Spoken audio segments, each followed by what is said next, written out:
And joining us now with his insight on the past week in politics is North Central College political science professor Stephen Caliendo. Hello to you. It's great to see you both. Thanks for having me. Okay, let's start on the national stage and talk about former President Trump and his indictment, new charges being added. So talk about how that would change this case. It was a weird week in this respect, right? Because we were kind of braced for the special, the prosecutors coming through with an indictment from the grand jury on the other aspect of the federal investigation, which of course is the January 6th and the election overturning. But what we got here was more information about the Mar-a-Lago case, the Mar-a-Lago documents case, another person indicted along with the former president. And some information about that particular document that we learned about after the last indictment came through, the initial indictment came through from the video, from the audio recording that we had, where he was showing somebody something about Iran. And so that document was made available. We learned a little bit more about that, but that wasn't what we thought we were going to hear about former President Trump this week. Professor, earlier I guess it was a couple of days ago, Senator Mitch McConnell froze for about 23 seconds or so when he was at the podium. Dianne Feinstein having some problems when she tried to vote. Should we be concerned? Should constituents be concerned about this? Is it rude to ask them to step down? Or what situation are we with this right now? Well, Micah, the older I get, the less I think it's rude, or the more I think it's rude, the less I would be worried. I have more empathy than I used to have for these sorts of situations.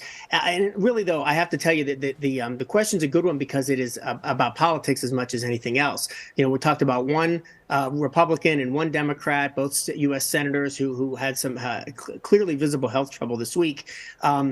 With the Senate so carefully divided, so cleanly broken between the Republicans and the Democrats, with such a thin margin, it's very difficult, I think, for even somebody in a state where they know the replacement would be somebody of their own party to step down. The other thing is, look, you know, some of us are happy that we have jobs that we can leave alone when we go home and on the weekends. Other folks, you know, it's really a calling, and we're talking about two people here who have done this for a very, very long time. So I'm certain there's some existential element to this for both of them. A lot of people watching it. Okay, let's talk about another case, and this is what's going on at the Texas-Mexico border. Another showdown there where buoys were installed by the state of Texas, and now it's leading a lot of people to question whether they should have done that, and will this head to court? Do you expect that to happen?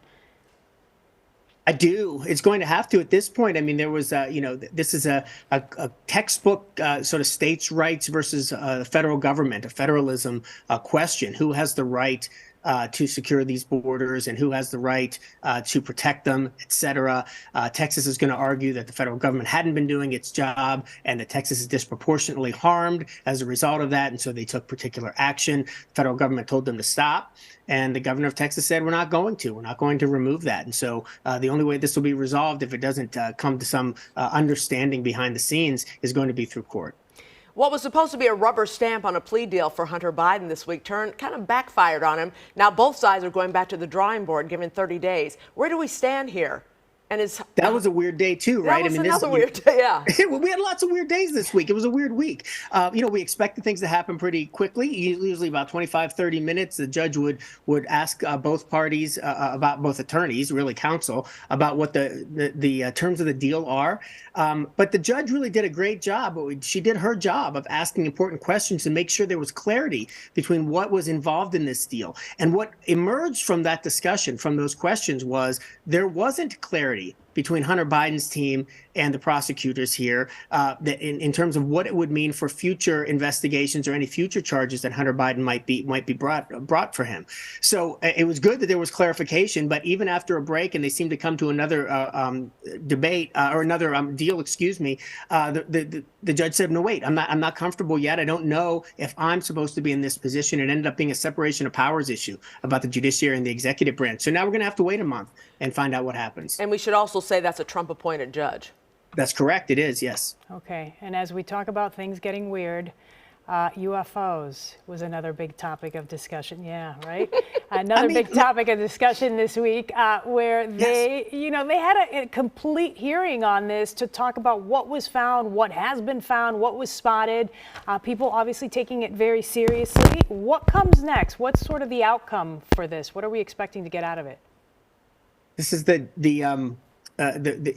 Art Bell. Remember, did you stay up late in the middle of the night and listen to Art Bell on the radio talking about all the conspiracy and the UFOs? But here we are in Congress talking about with some whistleblowers and saying things that they knew were happening. The Pentagon is covering up information about these unidentified. They're not called. We don't call them UFOs anymore, right? They're unidentified something or other, right? But we still call them UFOs, right? Because we're Art Bell people.